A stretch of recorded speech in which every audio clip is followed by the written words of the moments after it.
Hey Cruise family, I just recently sailed on a Carnival Sunshine a little more than a week and a half ago, and there are about 7 things I wanted to actually talk about to give a heads up for anybody thinking of sailing on a ship or who are planning on sailing on a ship in the near future.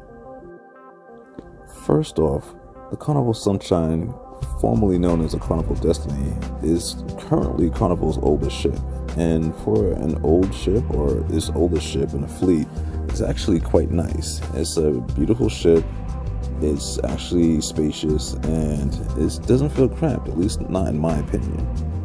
But now, to talk about the 7 things that I came across that I greatly feel you should know about prior to boarding this ship. So the first thing I wanted to talk about has to do with Embarkation Day. When getting ready to board the ship, one of the first things you'll find out is Carnival doesn't allow you to bring water bottles. Now, there are plenty of water bottles on the ship. They just don't want you to bring any on, for most cases.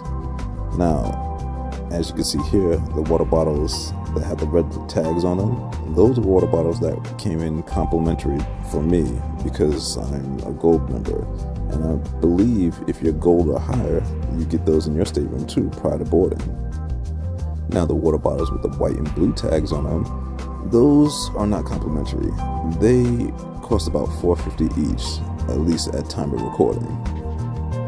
The next thing I wanted to talk about is the layout of the ship. And in that aspect, what I mean is the fact that you have to go through the casino to get to certain parts of the ship. I'm someone who tends to avoid the casino in most ships. I'm not a big gambler, and I don't spend hardly any time in the casino, especially because of the fact that I can't stand the secondhand smoke. I'm not a smoker by any means.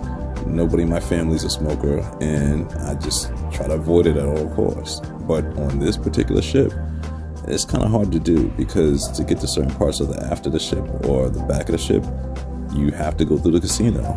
It's kind of unavoidable. So the next thing I want to talk about pertains to the cabin or stateroom, and more specifically, the television.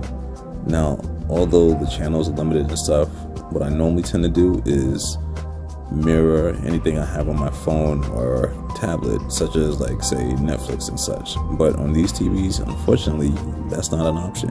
You can't do that or hook up your game system. So the fourth thing I want to mention is the mobile app.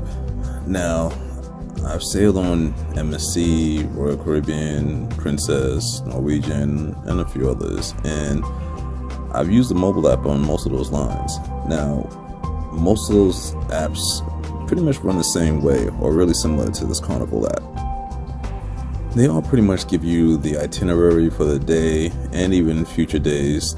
You get an opportunity to see what's on the menu for dinner that night, which restaurants are open, so on and so forth. You know, the entertainment. And one of the other features I did like on some of the previous lines are the chat feature. Now, the chat feature on all those lines that I just mentioned are free.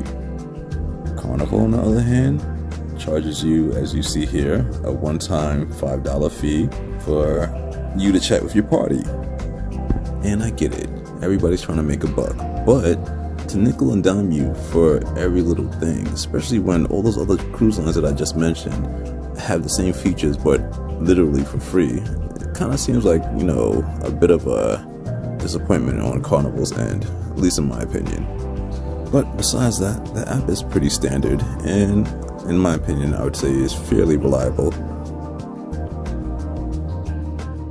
Before I get to number 5, I want to give a bit of an honorable mention. When it comes to the Aqua Park and the water slides, they are fun, and as you see here, the day was like perfect for it. The sun was setting, the weather was very nice, not too hot, not too warm. Well, it's never going to be too hot for me, but it was actually really comfortable. And the higher up you go, of course, the better the view is.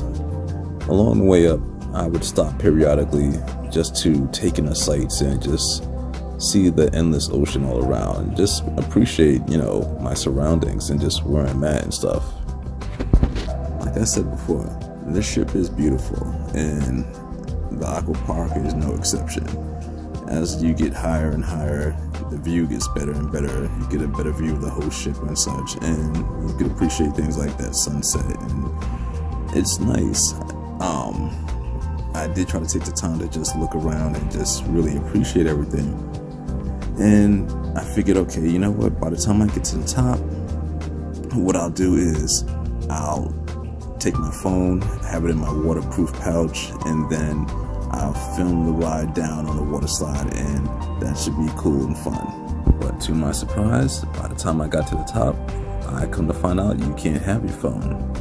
So you can ride the slide, but you have to leave your phone there and then come back and get it. So I was on an 8-night cruise, and I've come to find out for at least most cruises, if it's 8 nights or more, you're gonna have 2 formal nights, which I'm perfectly okay with. And what I was also aware of is that Carnival jumped on the white night bandwagon, basically the same white night parties that MSC and Norwegian tend to do.